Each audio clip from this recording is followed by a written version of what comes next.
This is WKTV Journal. In focus today is Christy Buck, Executive Director of the Mental Health Foundation of West Michigan, a group whose vision is to be a vital source for mental health awareness and education.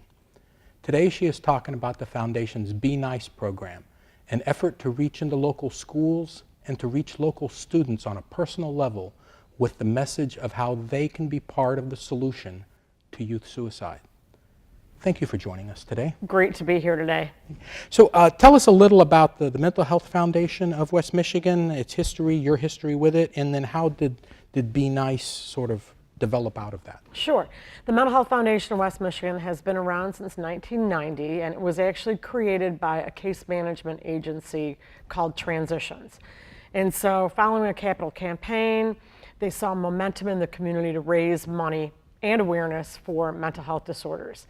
So it was about in 1998 that they actually were able to fill a position of executive director, and they asked me to take the position. I had already been working in the field of mental health since 1986, and the opportunity seemed pretty incredible, and I was given just that opportunity to lead the brigade and start doing things with the foundation. So about in 2003,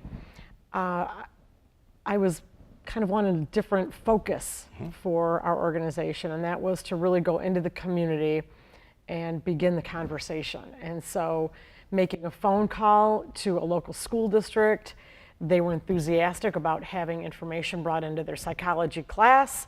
And so from there stemmed another program, and we would go in weekly and talk about mental health disorders.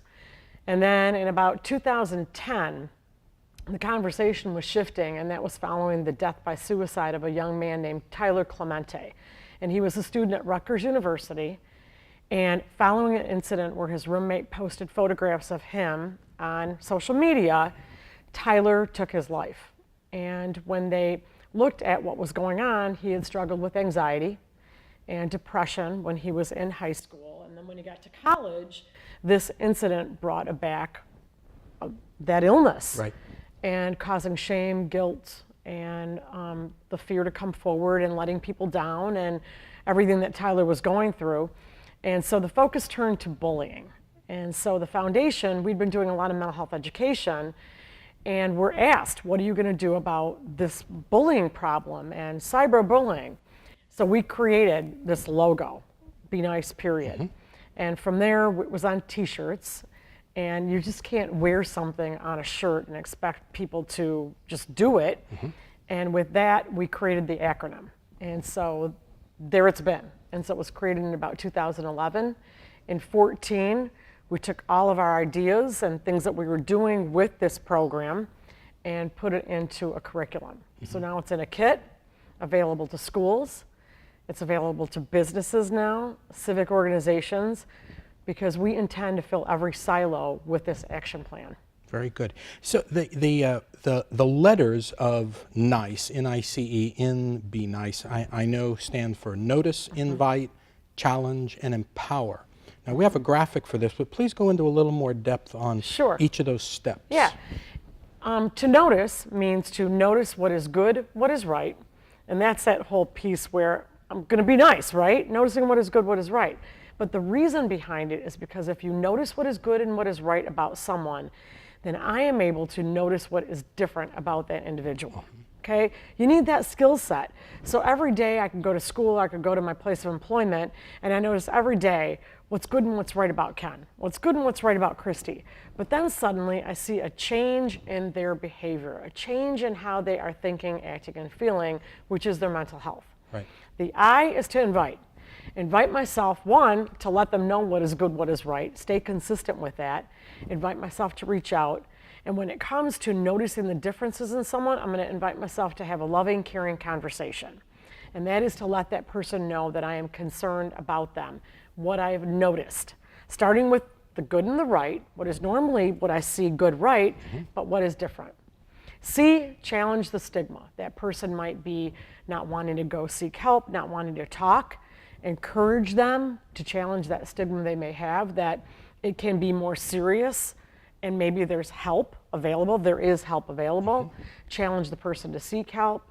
Challenge the people around me to understand more about mental health disorders.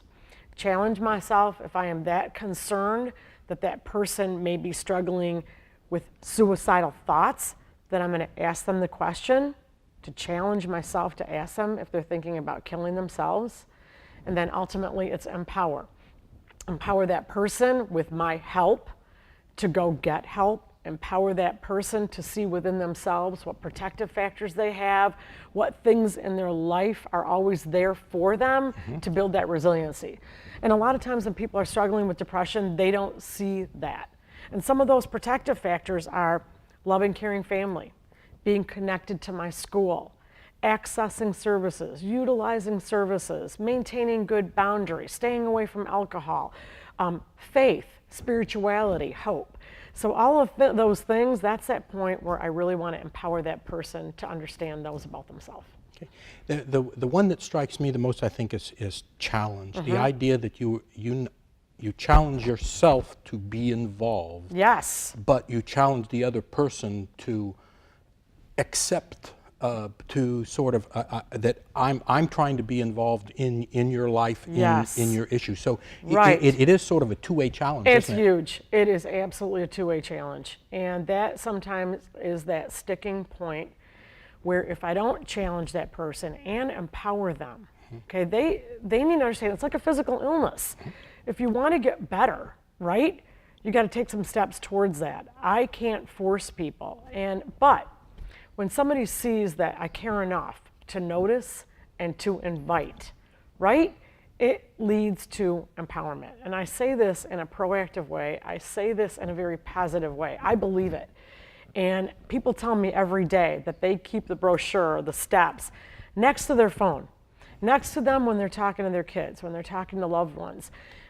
People often say to me, oh, you think that being nice is just going to save people's lives? No, it's the action plan. It is going to save, change, and improve lives. It's so much bigger than that. Right. Yep. So I recently heard you talk about the Be Nice program at Wyoming High School's Alpha Wolf program. And you really had that audience of young people engaged. I could see that.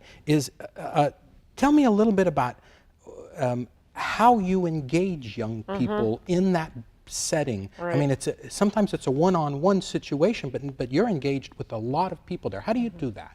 Well, you know, that assembly was something else. I mean, everything that they're doing there at the school with that is totally up Be Nice's alley.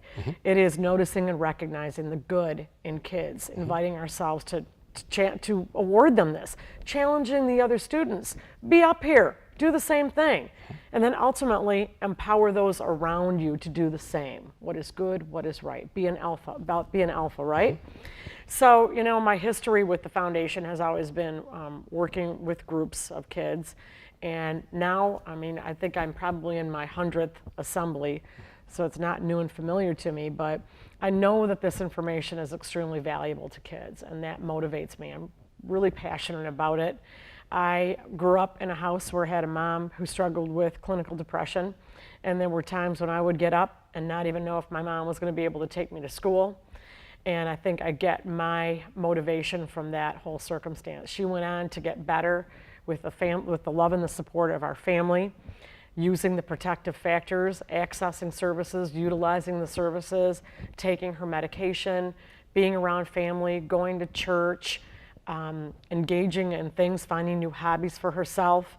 So I saw firsthand, and I really feel that that's where I get my passion from, is I know it's important information. It's not rocket science. It's not that difficult. It really isn't. And I believe in the model. Very good. Well, we really appreciate you coming on, spending some time with us. We've seen what good your program can do out in the community, and we appreciate you explaining it to our audience. Thank you so much for allowing me to come in today.